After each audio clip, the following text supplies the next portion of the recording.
I'm George Stephanopoulos, and this is Nightline. Tonight, one of the most fascinating figures in popular music. My tambourine is still singing. Tonight, Beck. A musical maverick meets his moment.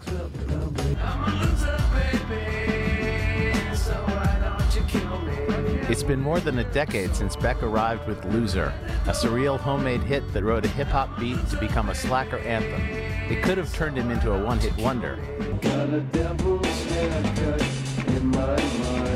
Instead, over the course of 7 albums and a non-stop chorus of acclaim, Beck has grown into one of the most compelling figures in rock music.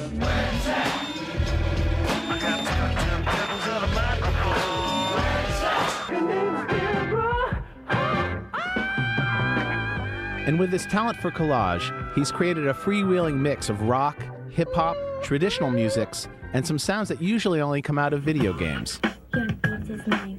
Yes. Now his latest recording, Wero, finds him stretching further still. Beck is now 34 years old, married, and a new father. On his new album, Wero, he returns to his signature sound of combining electronic loops and beats with acoustic folk blues songwriting. But his lyrics are clearly more autobiographical, often dealing directly with disillusionment and loss.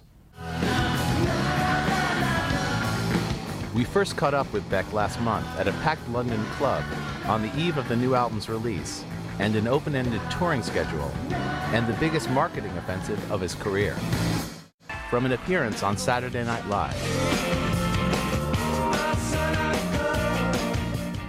to a so-called Beckisode on the hugely popular nighttime soap, The OC, scored exclusively with his new music. Wait a sec. To Starbucks, Soy latte, please. where you can have your Beck to go. Triple grande. A guest is Beck. He's got his band with him. He's got a new record. Fist pounding on a vending machine. Toy diamond ring stuck on a finger. And it's paying off.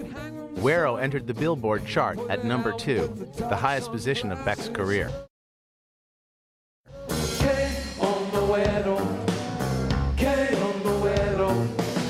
Can you explain the meaning of Wero? Wero, it means white boy. It's kind of a slang word. It's something that I would hear growing up, you know, something I'd hear on the street, walking to school, get called Wero. It's just a word that always stuck in my head, and I wanted to do something with that at some point. And I think I ended up in the end just kind of doing this almost journalistic kind of look at that whole time.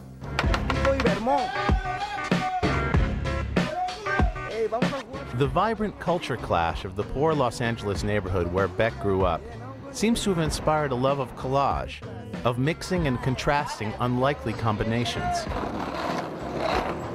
I grew up near MacArthur Park, which is right next to downtown, and I guess it's kind of the old LA of the 30s and 40s, but you know, by the time I was born, it was a little more dilapidated, and a lot of stuff was getting torn down. And it was mostly immigrant neighborhood, especially at that time. You know, Salvadorian, Guatemalan, Mexican.